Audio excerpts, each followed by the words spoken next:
Hello, welcome to WCC Wednesday. Today, I am joined by Wendy from WWBIC. WWBIC is one of the Wisconsin Council of Churches community investment funds that we invest in, and she's going to tell us a little bit about what they do and what WWBIC stands for. Can you go ahead, Wendy, and introduce yourself? Sure. Well, I'm Wendy Baumann, and I'm the President, Chief Visionary Officer for the Wisconsin Women's Business Initiative Corporation, also really known on the streets as WWBIC. We think that sort of sounds like a frog. All those words are very important. Wisconsin statewide, women who we care about, 75% of our clients are women. Business is what we do. An initiative moves ahead in the formal legal status as a corporation. We are a 501c3 tax-exempt organization. Yeah. I always like, I know so much of what you do, but then I'm like, WWBIC, Wisconsin women. I know there's lots of good words in there. Yeah, well, I always say at some point, maybe I'll change the title to Worldwide Women's Business Initiative, change the title, and then you wouldn't have to change the title or the towels. It would still be WWBIC. But right now, Wisconsin is our focus, which is plenty of need and plenty of promise. Yeah. So tell me a little bit about what is WWBIC and what are the many things that you guys do? Yeah, well, this year we're actually very proud that we're celebrating 35 years and thriving. So we've been around for a bit, decades, and we were really one of the first organizations really in the nation we came out of the women's economic empowerment movement and out of the microlending movement. And if you really think about 35 years ago, women in business, it didn't really fit in the same sentence. Microlending, nobody had known of Dr. Muhammad Yunus and the Nobel Peace Prize and doing microlending. So it really was a very cutting edge organization. WWBIC in its inception focused specifically on women, primarily women of color, lower wealth individuals. Throughout the years, really the last 10, 15 years, we've also added veterans and military spouses to sort of our work in terms of the people that we care about. And overwhelmingly, that's whom we serve. So we're very much about the who in terms of our clients. Anybody can come to our programs, anybody can come to our training, access our capital, but it's where we focus attention. So if you look reflectively over the past few years, we'll use 2021 as an example. Again, 77% of the clients we served are women. In Milwaukee, 89, 90% people of color, and statewide about 60%, and we're a fairly white state. 65% low and moderate income. So, really in urban and rural communities. So we really are, definitely doing and addressing the needs of the clients who we care about the most. And in essence, WWBIC sort of does two things. We provide this quality business and financial training. We can talk more about that. And we provide what we call access to fair and responsible capital as a direct lender, anywhere now from 1,000 to $250,000. Probably in the near future, we'll be going to 350,000 because one of the programs that we administer somewhat through the Small Business Administration has increased from the 250 level to 350. But our sweet spot as an organization is under $100,000. The vast majority of our loans are microloans under $100,000. And when we look at that lending, we'll just pull COVID out of that. When we look at that lending, about 65% of the loans each year are startup businesses. So again, very hard to finance startup businesses at traditional banks. So that's why community development financial institutions, mission lenders are really important. During the time of COVID, the statistics were about reversed. Where about 65% of our loans and credits were to existing businesses because we were trying to keep all the existing businesses alive. So you give out loans and then you do kind of that support of the businesses, training. Business, like people getting started and that sort of stuff. Can you talk a little bit about that? Sure. Yeah, we really sort of think of that also in sort of three areas. So last year we served over 5,124 unduplicated clients in our training or our one-on-one counseling. The training can, of course, go online, WWBIC.com, but the training is sort of tranched in about three areas. One is I have an idea. Is my business idea viable? Am I an entrepreneur? Very much exploring, just open up the pipeline and, even talk personally about your experiences with WWBIC, at some point, sort of exploring something like that. So that's very important because people do need to explore, but they really need to see it, just as if you were going to do, research in going down a career path or a vocational path or what have you. Entrepreneurship is not for all, but it is for many. So sort of that exploring type of classes. Then for those that are very, very serious, they are going to start a business. They're already almost in those early stages, the business planning classes, the marketing plan, the feasibility planning classes. And we do a variety of those that fit different shapes and needs for individuals. And then about a fourth is dedicated to those already in business. Maybe now they're being challenged. They need to go back and revisit some things. They need some new ideas. They're under a growth mode. They're looking at second locations. They're looking at acceleration. They're looking at going to the next level. It would depend, or they just need something very specific about it. They want to start doing business with the government. They want to look now at adding international on. They want to look at a different division of something as part of their other piece. So that's sort of the training. Pre-COVID, we were 85% on ground, evening and weekends, pay what you can afford. I think we will get back to that, God willing. But when COVID hit, we had to flip all of that to do almost entirely on demand and online. And we really thought we'd lose some people, but our numbers remained over 5,000 in unduplicated clients. So people really, did eventually understand Zoom and Teams and did want to come in on that method. And it is more efficient in some ways.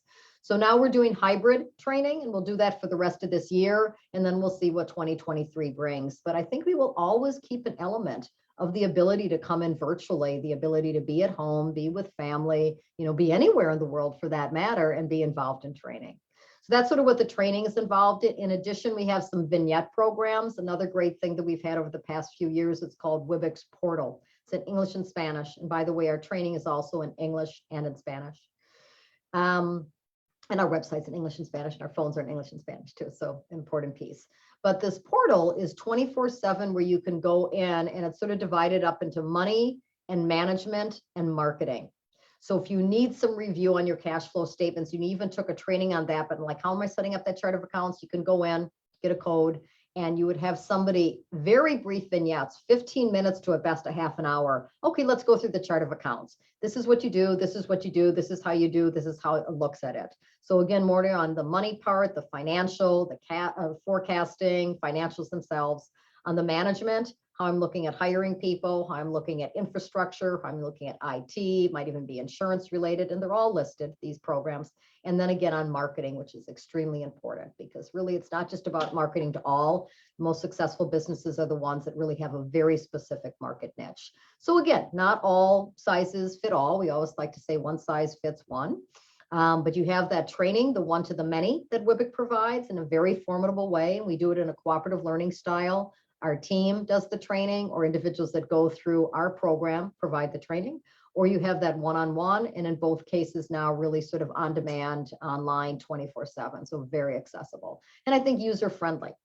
WWBIC is professional and friendly. IBM is very professional, but not necessarily friendly. And there's a lot of organizations that are friendly, but not very professional. And we're dealing with something that's very professional in our lending. I mean, we're taking credit scores, we're taking houses as collateral. We're taking, very confidential things. We have to have a secured portal, have to have thing in lines, all that type of piece. So WWBIC's culture is professional and friendly. And, again, it's been really successful over the years, a lot of growth. Yeah.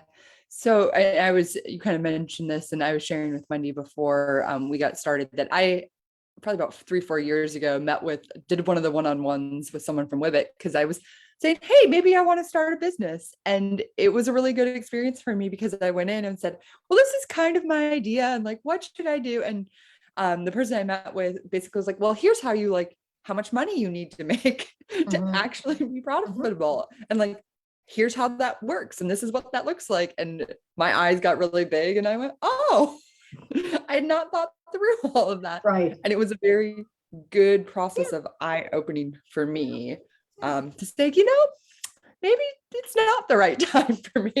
Right. It's just helping people. And we sort of say that we ask the hard questions. We don't make judgment calls, but we ask the hard questions. So you made the judgment call. We didn't say to you, are you kidding? What are you doing here? This doesn't make sense, blah, blah, blah. No way. That would never be the way. But we ask the hard questions, and you're going, that's interesting. Right now, perhaps in my life, that isn't going to be the right fit because of my personal situation, financial situation. So that's really what it's about, asking the hard questions. And the other thing too, often people come in with, really projections that are, just make cakes at home. And my first year, I'm going to make $1 million in cakes. That was one of a business actually that was really truly. And we said, okay, this is beautiful. Now you make great cakes, and we really think this potential, but I don't know if you're going to go from hundreds and hundreds of dollars of sales of these cakes now with this loan to millions of dollars of sales. So we scaled it way back, got a loan, extremely successful businesses in the cake baking, but really sort of got it down. And the other thing we guide people with is, what's the worst case scenario? And if the worst case scenario can make it,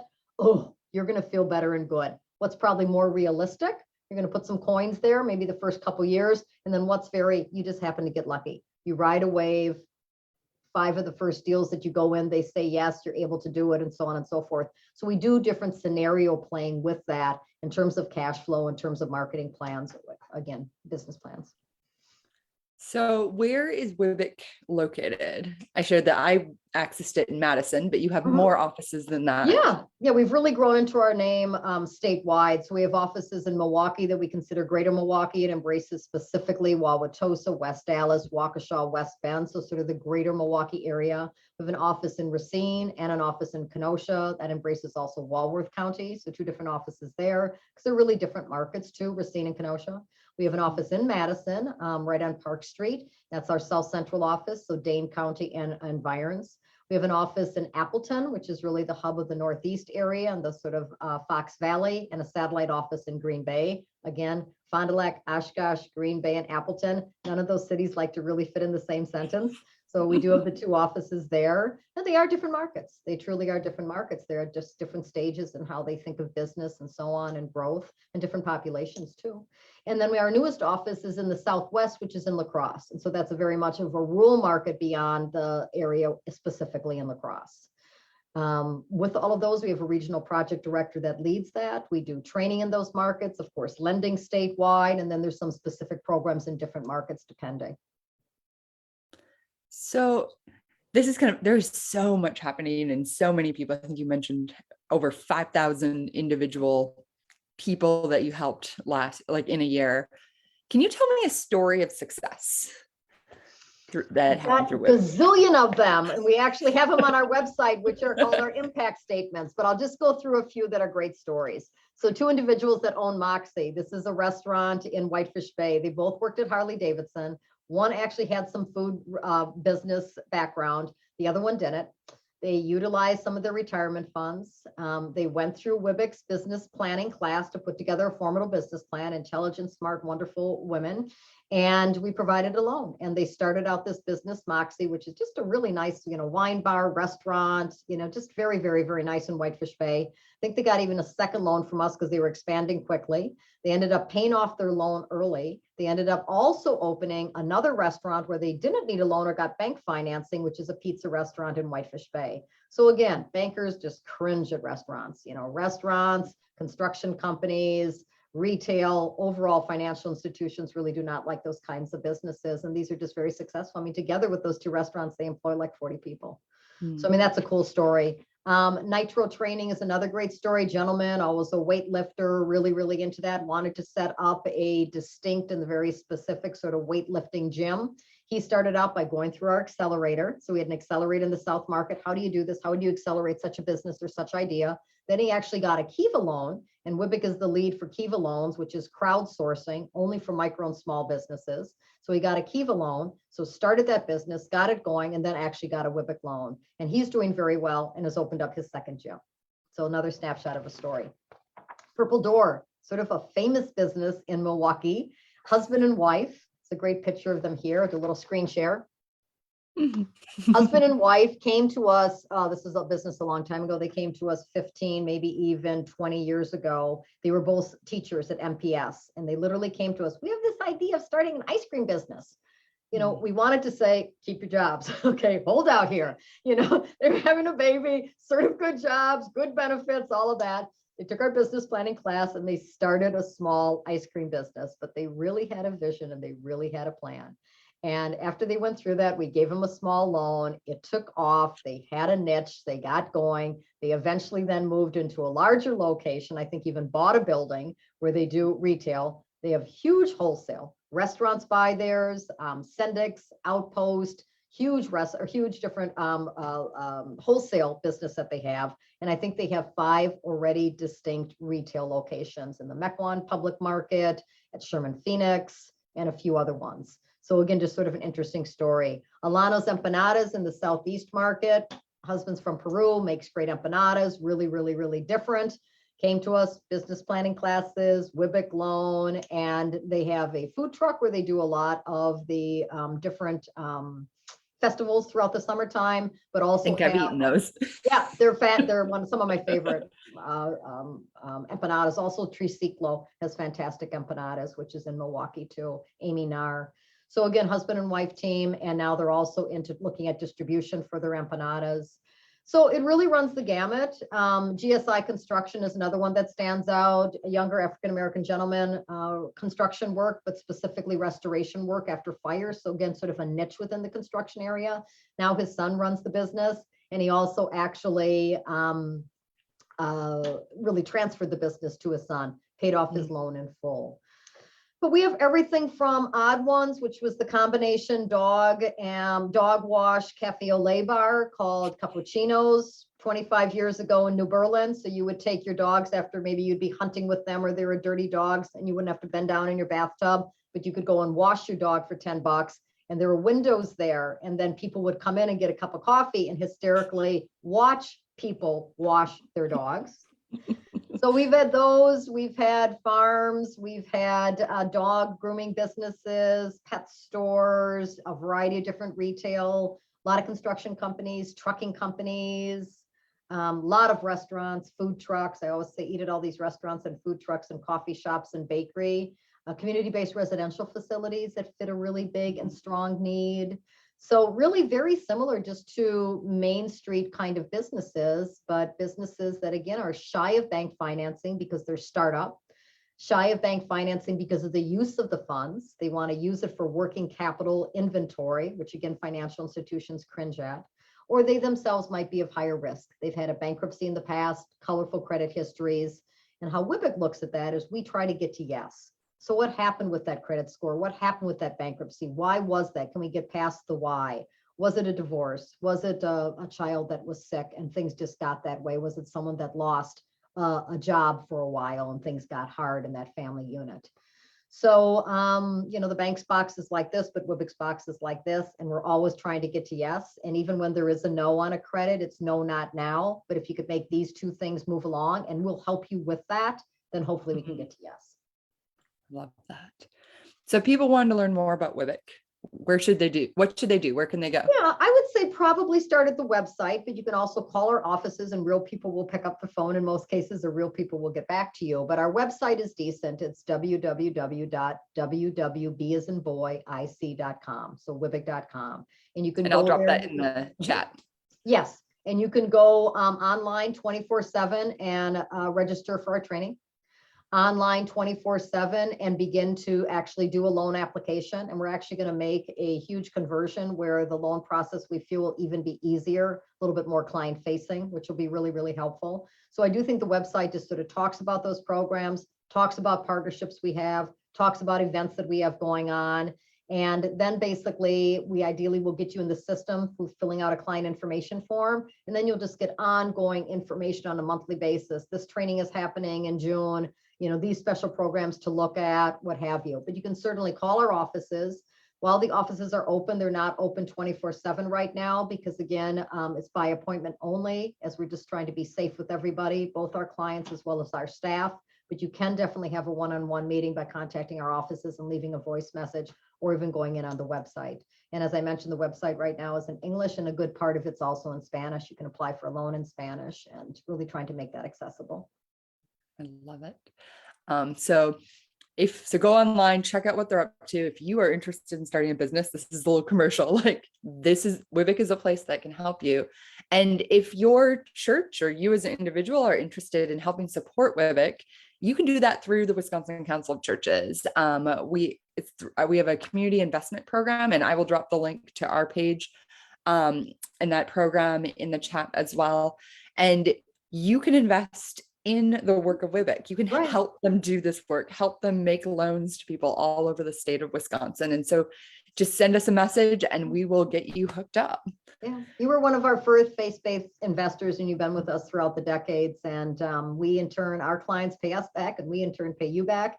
And it's a rolling line of credit, and it's a great way to really put, money where mission is. And obviously, being part of a faith community, how important is that to have the money work? And the beauty of WWBIC that I've always liked is that it's real. I mean, we are not giving individuals dollars. We are lending to them just for a system that works until they can get to really graduate to a financial institution. So it's really very real. I love it. Well, thank you so much. Thank you.